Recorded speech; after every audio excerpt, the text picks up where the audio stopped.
Oh, yeah. You know, I mean, being in La La just brings something a little different, you know what I'm saying? I mean, I was at the Chargers-Raiders game last night. I tried to tell people about the Raiders, but they didn't want to listen. They didn't want to listen. A matter of fact, one of my homeboys that's a pretty dominant figure in La La was actually talking a lot of smack about the Raiders. We'll see what Keyshawn Johnson has to say this morning, all right? You got something to say? You got something to say? You win. Smart man, already starting off winning. First takes in half. Let's go.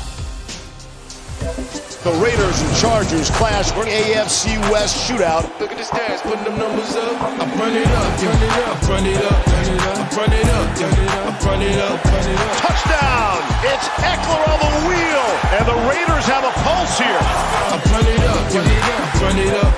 Eckler breaking away, touchdown! All these guys stepped up big time today, so it was awesome to see them. Run it up.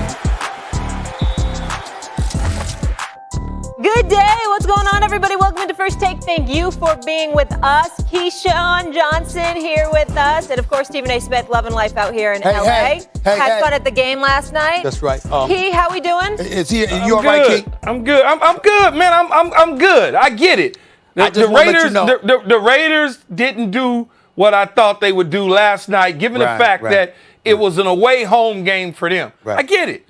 I feel even better because the Cowboys won and the Steelers lost, so I feel a little bit better. You let me know when we can start the show. Before we start the show, I just want Keyshawn to know that, because he's the L.A. native. He's the L.A. native.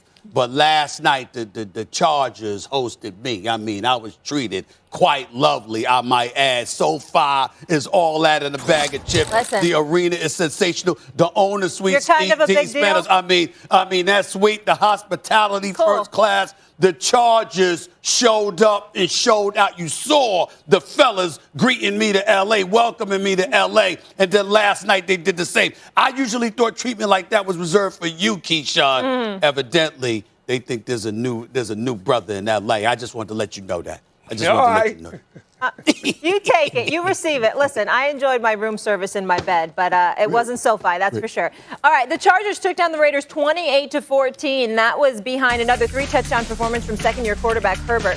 That was Herbert's sixth career game with 3 touchdowns and no picks, tied for the most through a player's first 2 seasons. Meanwhile, that was the Raiders' first loss of the season. Here's John Gruden on Herbert after the game. He's a good quarterback. They got a heck of an offense. They got a lot of weapons. And they got a lot of different kinds of plays, and he can execute them. He's a special talent. They're going to go places this year. They're going to be a force to be dealt with. But we had penalties that were ridiculous. We gave up some plays in a passing game today that you can't give up. And we didn't play well in the first half. The Chargers have come out firing this season and are off to a 3-1 start. Their lone loss coming in overtime against the Cowboys back in Week 2. The season marks their best 4-game start in several categories dating back to 2014, a season in which they finished 9-7 and narrowly missed the postseason. Keyshawn, I want to start with you. What message did the Chargers send last night? Well, I think they sent a pretty damn good message, Molly and Stephen A. I mean, that team is ridiculous all the way across the board. I go all the way back to when Justin Herbert came out of Oregon. I had an opportunity, obviously, being on the West Coast, being a Pac-12 guy, to watch him play his entire college career. And he was clearly my favorite college quarterback coming out that year in the draft. I have no reason or thought process to why the Miami Dolphins selected Tua instead of Justin Herbert when he was sitting right there perfectly on the board for them. But not only that, you look at the trees on the outside for them. Williams and Allen and Cook at the tight end spot. You talk about Austin Eckler at the running back position. They got a lot on offense. And then defensively, when you want to talk about Derwin James, when he's healthy, he's one of the best safeties in the league. And then you talk about Bosa on the edge, creating problems. The middle, every level for them, the front line, the linebacking core, and the secondary is on fire right now. And that team will be reckoned with the entire season. All right, so you're saying they'll be reckoned with. Do you care to go a bit further than that? How are you feeling about them and where they stand right now? Before I start, I want to know where you stand on the Chargers, particularly compared to the Raiders right now. Well, they're a much better football team than the Raiders, clearly. They showed that already last night. It was 28. It could have gotten worse. 28 points doesn't really tell the whole story. I think when you talk about the entire AFC conference, Stephen A. They are number one right now as far as my money goes. They are ahead of Kansas City. They are ahead of Baltimore. They are ahead of the Cleveland Browns and even ahead of the Buffalo Bills. So I like them. I like Justin Herbert. I like what Brandon Staley is doing for them. There's no question about it. I went into the game thinking now, don't start laughing and grinning, that the Raiders would win the football game for a number of reasons. I just felt like it was Raider time, and they may get them. They may get them in Las Vegas. It's a long season. The Raiders are 3-1. It's a long season. Okay, well, let me respond. Let me retort. First of all, I am laughing, and I am laughing because it's a beautiful thing to be more right than 2 Super Bowl champions. Michael Irvin came on yesterday with his drivel about what the Raiders were going to be. I knew you were coming on today, another Super Bowl champion. And, oh, by the way, don't think I'm going to let you off the hook for 1 second. I see these numbers here by Derek Carr, 21 to 34, 196 yards, sacked 4 times. I remember Keyshawn Johnson sitting up in there talking about what this brother was going to do, how this brother, top 5 quarterback, MVP candidate. There was a lot of stuff coming out of your mouth. Don't think I forgot. Don't make me call up the quotes. I'm glad you started off with your soliloquy the way that you did because I had tape to call up in case you denied it, okay? I tried to tell you, Keyshawn Johnson. I tried to tell you about Derek Carr, right? Now, that's not to say that he's bad because I still think he's a damn good quarterback. He's got a lot of promise. He's definitely moving upward. We get all of that. But in the end, when we look at the AFC West, I'm sorry, I'm thinking Patrick Mahomes and Justin Herbert long before I get to Derek Carr, and he showed me why last night. Apply a little bit of pressure, and it breaks pipes. In this case, it was Derek Carr's pipes. Now, I understand. I truly understand what transpired yesterday. Justin Herbert and the Los Angeles Chargers came out like gangbusters, went out to a 21-0 lead. I'm going to give Coach Brandon Staley, the former defensive coordinator with the Los Angeles Rams, came across time after Anthony Lynn couldn't get it done over a period of 4 years as the head coach for the Chargers.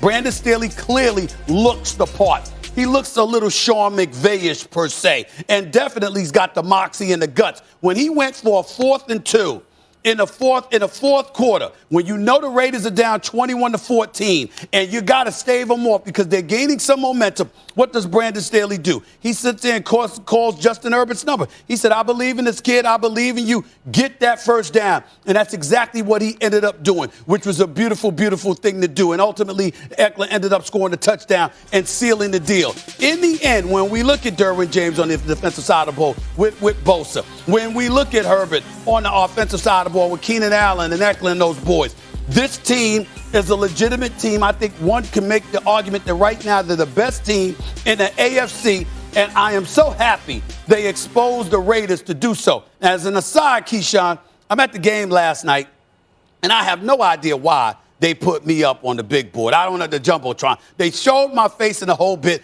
and Raiders fans are booing me like they were the Cowboys or something. Now, all I did was say, yo, let me see them, Paul. Let them prove what they are worthy of. Let them prove themselves. That's all I said, okay? They're not the Cowboys. I love the Raiders. I love Raiders Nation. I love the Raiders fans. I can't stand Cowboy fans, but I love Raider fans. But Raider fans actually showed me they may be a bit delusional themselves. This team was 6-3 last year. Ends up wetting the bed, losing 5 or 6 over a 6-week period, and they falter and don't even make the playoffs. And got an attitude with me? Well, you doubted their quarterback. It's a problem, Silver and black don't play. Well, that's what I wanted to say. You definitely doubted their quarterback.